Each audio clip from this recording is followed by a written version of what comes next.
How do you apply for the Chevening Scholarship and what are the Chevening application guidelines?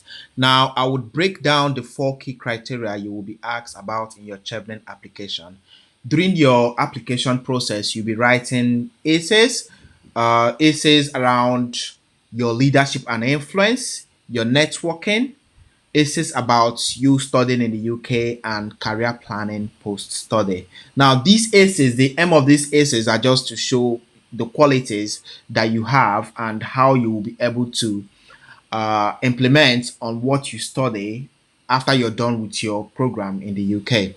Now, you will need to submit an essay in each of these four areas in your Chevening application form. Now, we'll take them one after the other. Leadership and influence.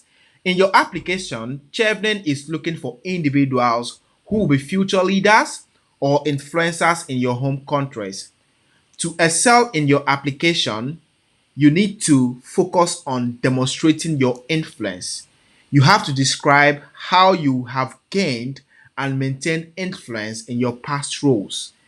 You have to focus on the outcomes rather than just listing responsibilities. You don't have to say you did this, you did that, why you were occupying specific roles or taking up specific positions in your office or in your society. You have to state the results that came out of those roles or out of those responsibility. You have to state the proven results of the work you do in your community.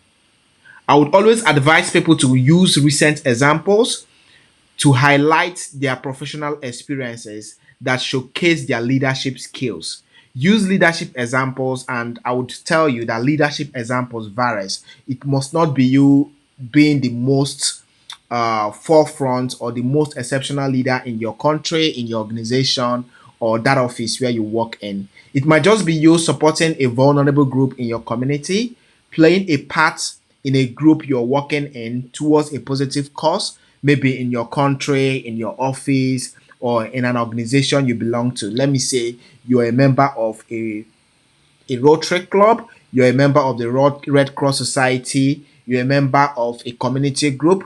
What roles have you played in this group and what outcome have you seen over the years? Use recent examples, all right?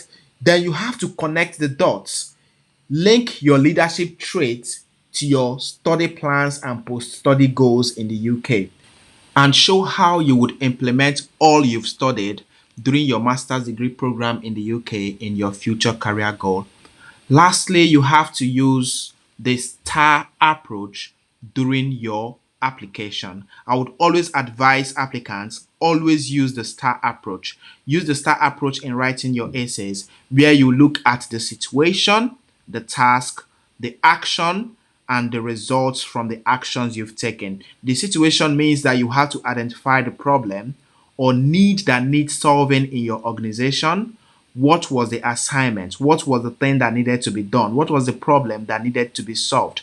Then the task, you have to identify what needed to be done and why.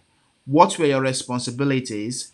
What were your roles as an individual or member of a team or the society? Let me say you're a member of a group and a problem was identified. What was the task that needed to be done to solve that problem?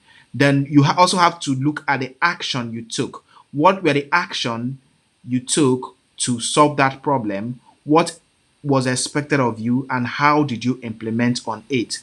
Finally, you have to look at the result. What was the result from the action you took and what did you learn from it? So always use the STAR approach in answering your essay question when it comes to leadership and influence. Use the STAR approach. Look at the situation. What was your role? What was the task expected of you? What action did you take? And what result did you get from it? And how did it help the organization? How did it help the group? How did it help your society? Always add the lessons you learned from it. So apart from you getting the results, what were the lessons you learned from it and how would it help you in future projects or how would it help you in your career plans moving forward?